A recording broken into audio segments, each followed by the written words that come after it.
Assalamualaikum warahmatullahi wabarakatuh. Bertemu lagi dengan Ustadz Ghafur di pembelajaran US Bahasa Indonesia. Materi hari ini yaitu jenis-jenis paragraf. Kelas 5 pasti pernah belajar tentang jenis-jenis paragraf. Ada berapa? Ada 5, betul. Berdasarkan tujuannya, paragraf dibedakan menjadi 5, yaitu yang pertama paragraf deskripsi, yang kedua paragraf eksposisi, yang ketiga paragraf persuasi, dan yang keempat paragraf argumentasi, yang kelima paragraf narasi, atau lebih mudah dengan disingkat paragraf depan agar kalian mudah mengingatnya, menghafalnya. Paragraf depan. D itu deskripsi, E eksposisi, P persuasi, A argumentasi, N narasi. Jadi bisa disingkat paragraf depan. Paragraf deskripsi. Paragraf deskripsi adalah paragraf yang berisi penjelasan mengenai suatu objek yang digambarkan secara jelas sehingga tampak seolah-olah pembaca melihat, mendengar, dan merasakannya sendiri. Contohnya, masih melekat di mataku pemandangan indah dan elok pantai Parangtritis. Gelombang ombak bergulung-gulung, datang silih berganti, menyambutku serasa ingin mengajak bermain. Air yang jernih dan pasir putih lembut yang menghambar luas tanpa ada tumbuh-tumbuhan atau karang yang menghalangi membuatku ingin kembali lagi. Jadi di situ dari contohnya tadi itu sudah melihat, yaitu menggambarkan secara jelas tanpa seolah-olah pembaca itu benar-benar melihat. Kalau di situ contohnya tadi pasir putih lembut, nah seolah-olah pembaca itu dijelaskan kalau situ pasirnya lembut yang menghampar luas tanpa ada tumbuh-tumbuhan. Jadi yang pembacanya itu sudah bisa melihat kalau itu luas, pemandangannya indah, pasirnya putih lembut, sudah bisa dirasakan meskipun tidak datang secara langsung. Yang selanjutnya paragraf eksposisi. Paragraf yang berisi penjelasan atau pemaparan tentang suatu hal dengan tujuan memberi informasi untuk menambah pengetahuan pembaca. Paragraf eksposisi diingat-ingat memberi informasi. Contohnya, salah satu jenis flora langka di Indonesia adalah kantong semar.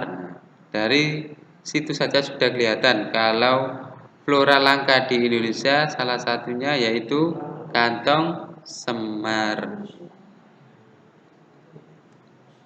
Selanjutnya, nah dari sini apa kalian sudah paham? Dari dua paragraf tadi sudah paham ya? Kita lanjutkan. Paragraf persuasi.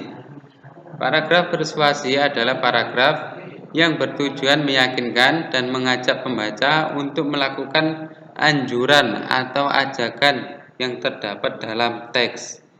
Jadi paragraf persuasi diingat-ingat, paragraf yang bertujuan meyakinkan atau mengajak pembaca melakukan anjuran atau ajakannya dari dalam teks tersebut.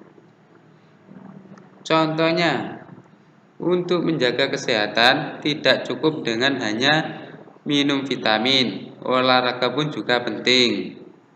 Melalui olahraga secara rutin, otomatis aliran darah kita akan pun menjadi lancar.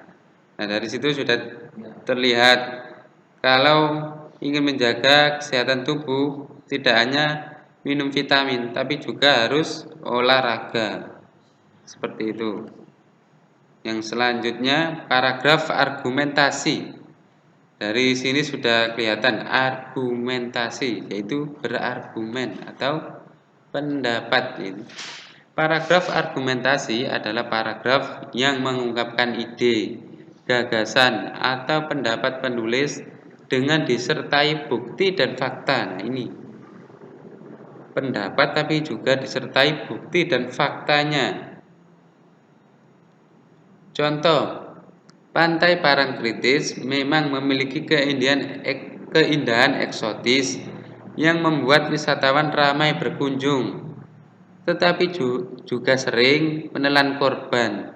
Di situ sudah dijelaskan, sudah terlihat Pantai Parangtritis sangat indah, memang sangat indah. Tapi tidak hanya itu, ada juga sering dikabarkan menelan korban jiwa, yaitu tenggelam. Selanjutnya paragraf narasi. Paragraf narasi adalah paragraf yang berisi kejadian atau peristiwa yang diceritakan secara runtut berdasarkan waktu atau urutan kejadian. Dalam paragraf narasi terdapat alur cerita, tokoh, setting, dan konflik. Jadi paragraf narasi itu juga ada alur ceritanya, tokoh, setting, dan konfliknya juga. Contoh, pagi ini seorang pemuda pergi ke laut untuk mencari ikan. Di tengah perjalanan, ia bertemu dengan seorang nenek yang minta tolong dipetikkan kelapa muda. Pemuda itu pun menolong nenek dengan senang hati, lalu melanjutkan perjalanannya ke laut. Hari sudah hampir malam, tetapi belum ada satupun ikan yang tersangkut di jaringnya. Akhirnya ia memutuskan untuk pulang dengan tangan kosong. Namun di perjalanan ia kembali bertemu dengan nenek yang tadi ditolongnya. Nenek itu pun menghentikan si pemuda dan menyodorkan keranjang yang penuh dengan ikan segar. Pemuda itu sangat senang dan berterima kasih kepada nenek tersebut. Tadi alur ceritanya bagaimana? Ada alur ceritanya juga, tokoh juga ada. Tokohnya siapa? Pemuda dan si nenek. Konfliknya tadi apa? Sang pemuda tidak mendapatkan ikan.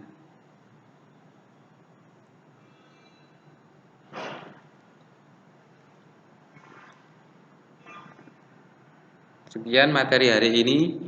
Ustadz ucapkan jazakumullah khairan yang sudah mendengarkan dengan seksama, dengan baik.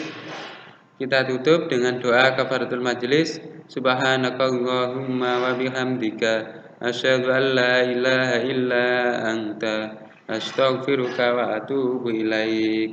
Ustadz akhiri, wassalamualaikum warahmatullahi wabarakatuh.